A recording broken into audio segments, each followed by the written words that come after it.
Alam mo, ako yung nasaktan, ano? Parang, I have to defend my subscribers. Huwag niyo po kung sasabihin na nagra-raffle lang po ako dahil magkaroon ako ng maraming tao. Hindi po. Kahit hindi po ako vlogger, nagbibigay po ako. Nagsishare ako ng blessing pag December. Okay? At wag niyo pong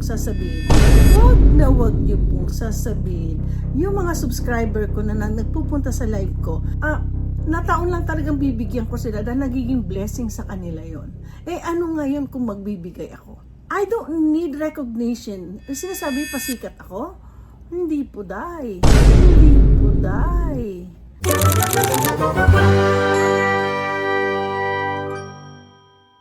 Good morning! Kagigising ko lang. At ako'y mag-iisip kung anong iluluto kong ulam para papunta namin sa work. May last day pa kami. So, ngayon, meron po akong gagawin. Meron po akong nabili ng mga yan pwede.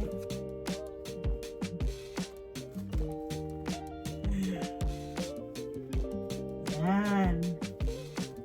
Ayan po ako. Salmon. Yan po. Yan, puno na naman po yung laman ng aking ref. Kaya,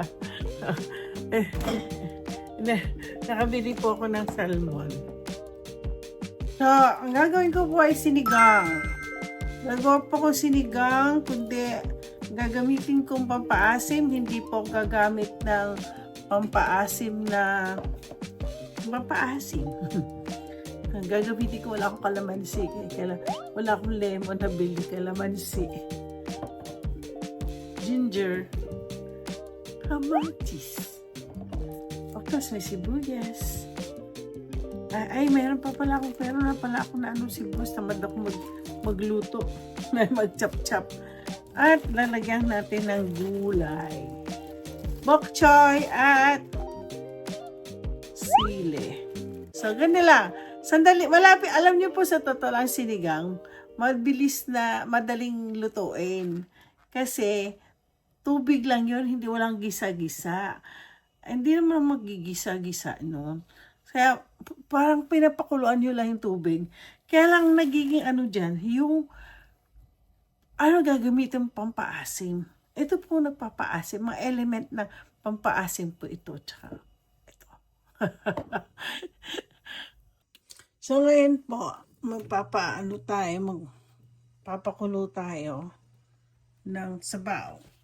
So, habang nagpapakulo tayo, ako ay tawag nito, chop. Madali lang po itong pagluto ng sinigang. So, ilalagay lang po natin lahat yan.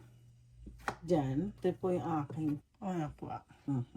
yan. Ilalagay po natin dyan. Ito po yung itong una-una nakikita ko nung araw. Niluluto nung bata ako. Ewan ko, huwag niyo akong husgahan, ha? Pero po sure, ang sarap ng ang sarap ng akin nakitang salmon belly tsaka ulo. Imagine, ang aking papakuluan po natin yan. Lagyan natin sibuyas. Mamaya ko nilalagay yung kamatis. Ay, kalamansi. Pag medyo kumukulo na. At yan. Ilalagay po natin. So, pinili ko po itong pula.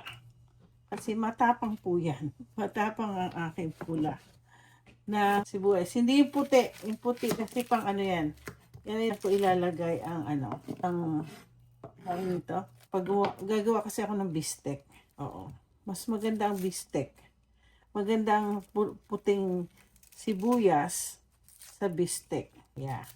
Ito kasi, buo din siya.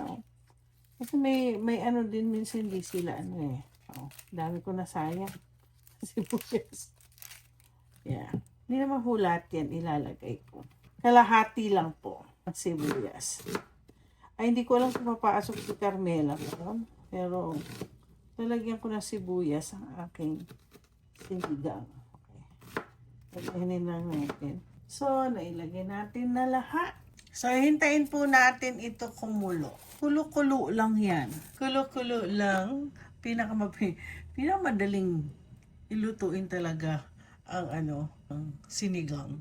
Actually, nakagawa na ako ng sinigang na baboy yata. Oo. Hindi ko alam pa paano yun. No? Kaya ito nakakatuwa. Ito yung isa. Ito yung belly. Ito lang kakainin namin dalawa ni Mawiyang tanghali. Yan. Kaya po yan ang aming ulam. Kaya ngayon nga po, ang dami po kasing nagtatanong, ba't wala akong vlog? Natatamad na po kasi ako magluto. Masipag pa rin ako, nagluluto ako. Pero yung mag-vlog, gagawin ganitong ilalagay sa isang sa isang video at paano medyo na tatamad na po ako. Pero ang dami po kasi nagre-request. Kaya sige po, sabihin ko, mag-vlog ko na lang po ang aking mga kakainin for today. Okay. Guys, napakabango. Ang bango ng aking sabaw. So, since wala po kami, may kalamansi po sa, may kalamansi? Ang liit-liit, natuyot pa yung aking kalamansi. Ito po yung kalamansi sa greenhouse ko. So, hindi ko na gamitin yan. Gagamitin ko sa mamaya pag nag-ano ko ng patis. So, meron po kami talagang kalamansi na galing sa Philippines. It's a lemon extract. And then I'll just put lemon. I didn't buy any lemon, fresh lemon. So, I'll just use this calamansi extract na natin amoy. Maasim na. Kasi alam niyo, nagpapaasim din sa tingin ko. Alam ko, meron akong lemon. Nag-ano na kasi po ako ng lemon. Madalas po. Ay, ubusin ko na nga. Ayan. Tapos, lagay tayo ng, patis. Tinan yung patis ko, Ayan. Na natin kung masarap siya. Mas gusto ko pa ang patis kaysa sa salt. Ewan. Siguro. Pero alam nyo, ang salt, sarap. Ay, naku. Nalalasahan ko na po. Lagyan natin ng pepper. Pepper. Ating maglalagay. Okay. Alam niyo po, maasim na po ang aking sinigang. Masarap. Ngayon, ilalagay na po natin. Kaya nga, yun nga po, bawal na talaga sa akin ang mga maraming preservatives. So, yan ang number one na ninyo is gamitin ninyo mahaba. Kalamansi, kamatis, at ginger. Yan. So, lagay na natin that's the salmon belly. Alam niyo po na ang marami pong salmon sa aming river dito sa Washington. May mga Filipinos, they're very efficient, or they love to go fishing here. Yun ang isa sa mga sinasabi ko nun sa isang live ko, na ang mga Filipinos believe ako tamat nandito. Kasi kahit wala silang trabaho, they can go fish in the river. Libre po to, kaya lang may limit lang. Pakukuluan natin ng gusto ang salmon. Itong mga salmon na to. Madali lang po talaga iluto ang ang isda. Madali silang Ay grabe, naku, napapasarap na naman sinap sa ulam namin. Nalagyan ko po ng konting sili. Ito'y galing sa Korean This is what you call the Korean sili. Sana hindi po siya mahal. Yeah. Siguro magagamit ko pa to sa mga pati yung bok choy. Konti lang siguro, no? Maliit lang po kasi itong aking ang aking nilutuan. Yung maliit na alam niyo po, may mga subscriber. Sabi niyo kung ayaw ko na raw ilutuan ko, bigay ko na lang daw sa kanila. Sabi ko, hindi ko pwede sabihin na ayoko ipamigay ang aking lutuan. Opo, Mahal po itong mahal po itong lutuan ko. Ang sarap talaga. So, mabuti hindi humanghang. Pero ang dami po akong bok choy. Masarap po kasi ang bok choy. Alam niyo po, ang nalaman ko, ang bok choy po, every springtime lang at saka fall, malamig. Kaya siguro, sa Baguio, maraming bok choy at saka pechay. Ewan ko, kasi hindi sila pwede sa mainit na panahon. Yan ang alam ko to ha, di ko alam sa Pilipinas. Pero kasi nung last year, ang dami ko po natanim. This year, nakaligtaan ko. So, sa tingin ko, yun nga, sinabi sa akin na pag ano lang, pag lagyan natin na ano to, sisiksik natin. Madali lang, just like yung nalala niyo yung ano, hindi pa pala niya napapanood. Yung vlog ko sa pagkagawa ko ng lasagna, na ipagsama ko isang maraming, ang tawag nito, maraming spinach. So ito po, isasara po natin ang aking yung pagkain. May natira pa, pero tingnan natin. So, tingnan natin kung ito po ay dadami. Ay, liliit. Tingnan nyo, nag-ano na yung aking ano. Ang ingay ng aking. Kikita nyo po to. Ayan, ano na. Ito po yung aking, baliktad. Salad master po yan. Huwag nyo na itatanong kung magkano ang presyo. Ayan. Uy, umaapaw ang aking pagkain. Maapaw siya. Ito na naman. Sobra-sobra na naman ang aking nabili na mga gulay, pero dati nung araw tinatapon ko na lang yan minsan nagagalit sa akin mga friends ko, ano ko ba sinasayang mo mga pagkain, ano pa gagawin ko dyan, sumobra, kasi alam niyo may philosophy kasi ako na nakuha sa daddy ko na madami, mas maganda bumili ka na maramihan kaysa sa kukonti at makukulangan kami, pangganda daw yung madami, yung sobra. So anyway, ngayon iisip ko siguro kung nilagang baka, pwede kong gamitin yan. At ilalagay ko na naman sa freezer. Itong mga natitirang ito. Yan. May natira pa rin ako sili, so gagamitin natin yan. Ayan. So for sure, luto na po ito. Ready na po ako mag-breakfast. Sili po ako, no? Ito na po ang sinigang na ginawa ko po. Yan. Iikutin ko ang sinigang. Diyan ko lang nilalagay ang plating ko ganyan. Bakit po ako nakaganito? Dahil ito po ang aking breakfast. Meron akong kape, may kanin, yan. Pero napansinin niyo, meron ako yan. Bakit? Every sinigang ay bagoong. Kakain po ako. So ako po ay magbe-breakfast. Samahan niyo po ako at sinigang sa umaga. Actually, malamig po ngayon. ang prediction, tomorrow is Friday. Today is Thursday. Ang snow is Friday, Saturday, Sunday, Monday, Tuesday, Wednesday. Oh my gosh, 6 days. Mapapanood nyo ang aking mga vlog ay puro sa mga snow. So, sandali lang po. Pag dito kayo, samahan niyo ako mag-breakfast. Dear Lord, I just want to thank you for today. You have given me another life and it's a blessing. And thank you for the blessing that you have given me. Blessing po Lord na nabigyan niyo pambili ng pagkain, pambili ng salmon. Salamat po. Little things it's also a blessing and it all comes from you. Lord, I ask you to bless this food. Make this food a nourishment in my physical body as I talk to my subscriber and my friends. Bless them too, those who are watching this video. Thank you, oh God.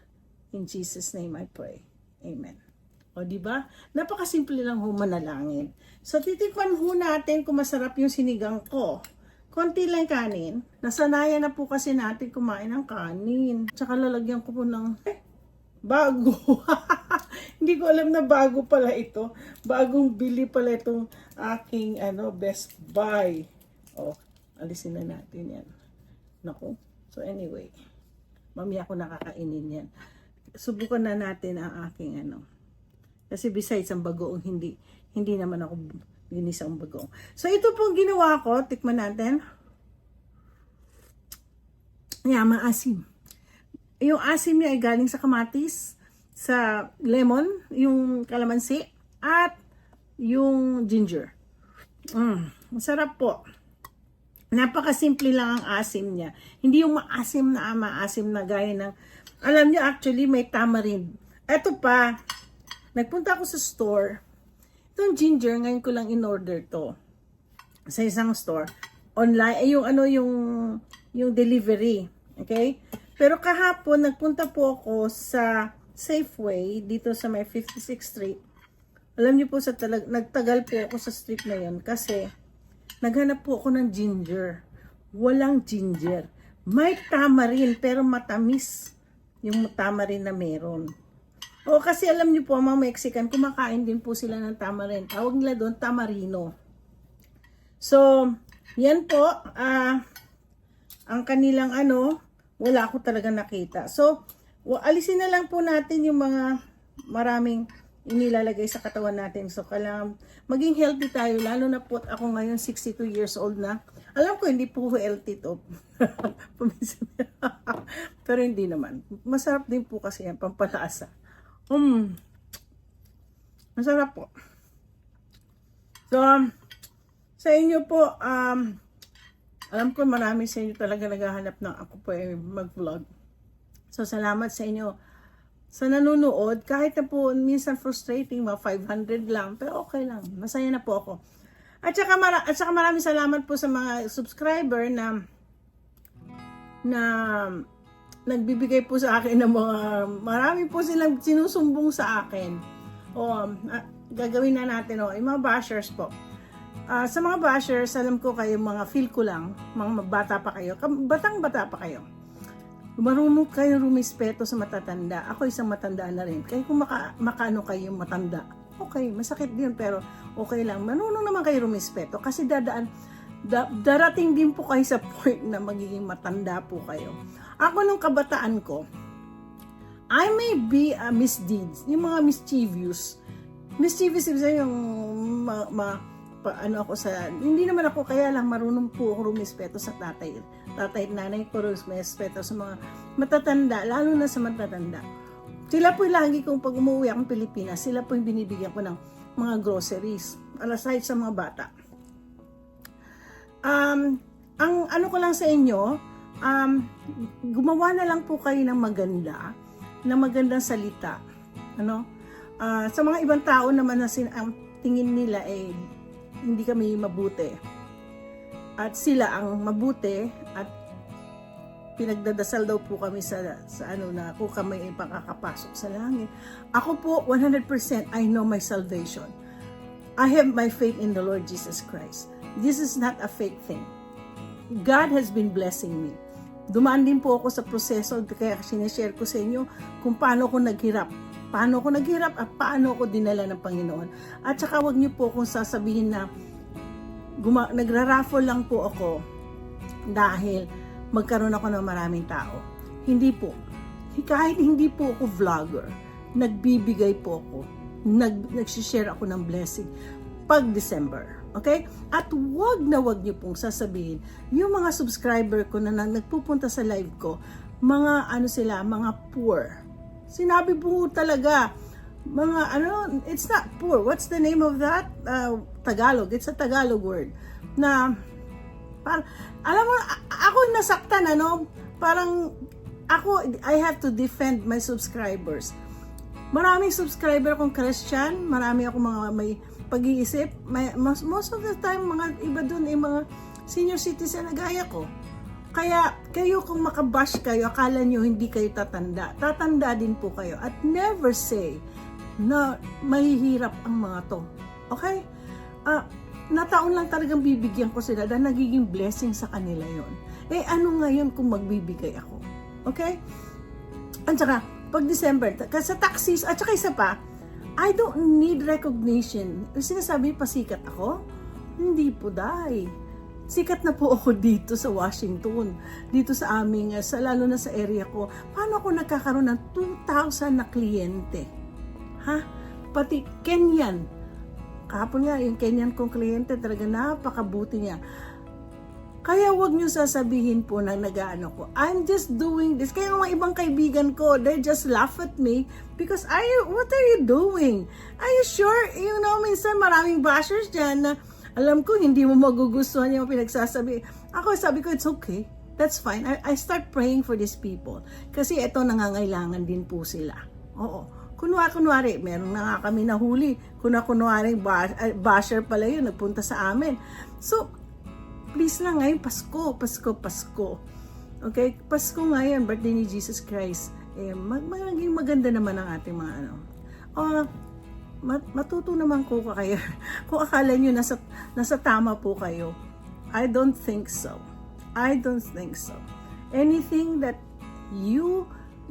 isa sa mga commandment ng Lord, thou shall not covet thy neighbors. Basahin nyo kasi yung Bible nyo. Bago kayo magsalita, magbasa na kayo ng Biblia para mataalam nyo ano ang katotohanan. Okay? So ako po ay sa mga subscriber ko na humihiling na ako po ay mag-food vlog. Ito na, mahaba at ako makikain na, let's have breakfast and let's avoid those people who are so negative. Sa Pasko, wag nyo pa sila, basta masaya po tayong lahat. Yun ang importante. Have to be happy and let's not talk negative against other people. Okay? So like and subscribe po. Naku, naka 8:32 na to. like and subscribe and I hope to see you again. Thank you.